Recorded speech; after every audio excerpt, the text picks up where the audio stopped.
Alright, howdy guys, and welcome back to the monthly mini review. Today we've got a very special episode because we're talking about light travel. If you've been following my channel recently, you already know that I beat this level not too long ago. And it's that experience of me practicing and eventually completing this level that really cemented my love for this level. And frankly, it reminded me of why I fell in love with Geometry Dash to begin with. Because the experience of learning this level and getting better at it slowly but surely is so fucking gratifying to me. Maybe this is an experience unique to me because light travel is actually my first extreme demon. I chose this level because I was really enamored by it when I saw it randomly in my feed one day, and it kind of wormed its way into my brain from then on. And when I started thinking about my first extreme demon to beat, I kept gravitating back to this level. And eventually I just started doing it. I just started practicing, and from the very beginning I had the distinct feeling that this is not that intimidating. This is very doable. There is no individual part of this level that is frankly all that difficult. It's mostly just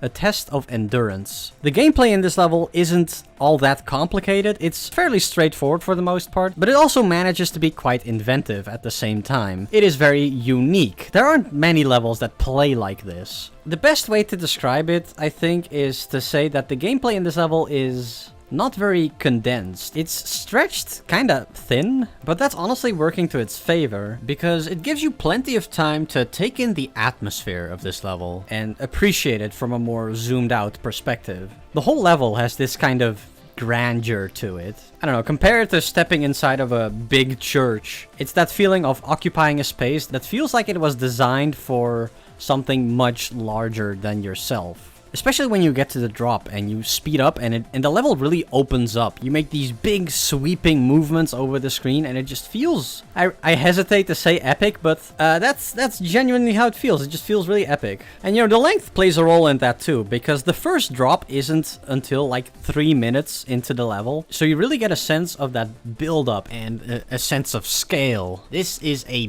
big level. The song plays into that as well in that regard. It's not a bombastic song at all. It takes its time to properly set the mood and convey a certain masterful elegance that really suits the level. On a first glance, this level might seem kind of unassuming, kind of bad even, which I think I also thought when I first saw it, but I don't know, this level has really grown on me. The more I played it, the more I thought about it, I grew to appreciate it more and more.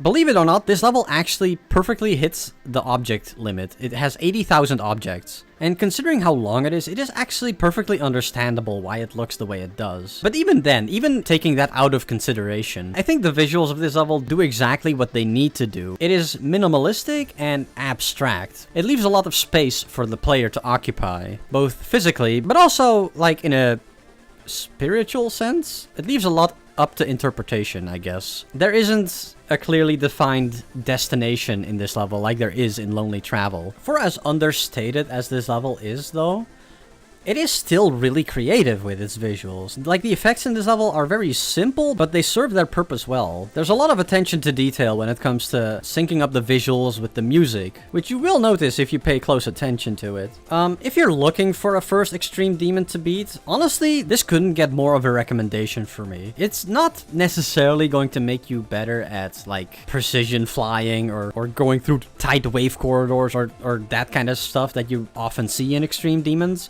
But as an experience, this level is unmatched by any other. I think that's about everything I want to say. I love this level, if you couldn't tell. Man, I've been rambling for a while now. I should just end it here. Hopefully this will make for a coherent video. Either way, special shout out to my grandpa demons on Patreon, Belfry Clock, Emma Belhelium, and Somi Stuff. Thank you very much. And thanks for watching, everybody. See you later.